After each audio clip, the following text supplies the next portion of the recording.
Rafi Tulfo. Halika, makinig ka. Bakit nandyan ka sa Senado, wala ka namang degree? Hindi ka nahiya sa balat mo? Ha? Ikaw pa yung kala mo magsalita. Ikaw pa yung ikaw pa yung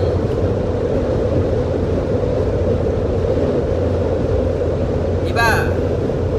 Kahapon, sabi ni Alan Cayetano na dapat magiging professional lang kayo. Ginawa mong TV, radyo ang Senate. Tinan mo si Lito Lapid, oh. Walang degree din. Tahimik lang. Ikaw, minuto ka ng tao, pero I'm sure last na yan.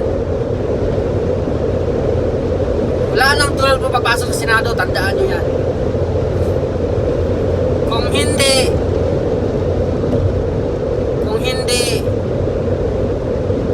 mandadaya ang Comelec.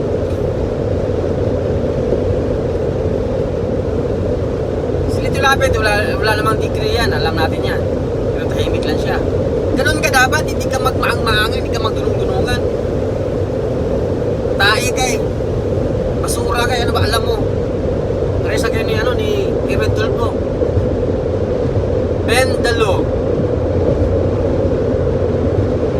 Isang araw, inaresto si Jinggoy, kapwa senador.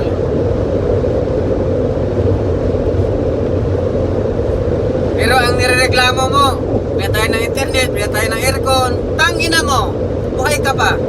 Kailan ka mamamatay? Animal ka.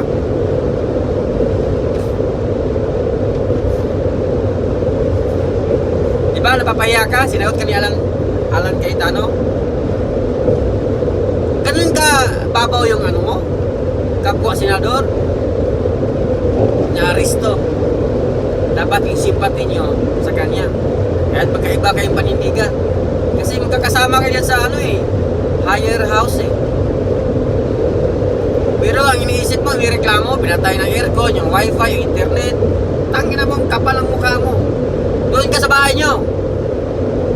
Mag-resign ka dyan. Tangina, wala kang ginawa dyan. Kala mong salita ka, hindi ka naman degree holder. Wala kang degree.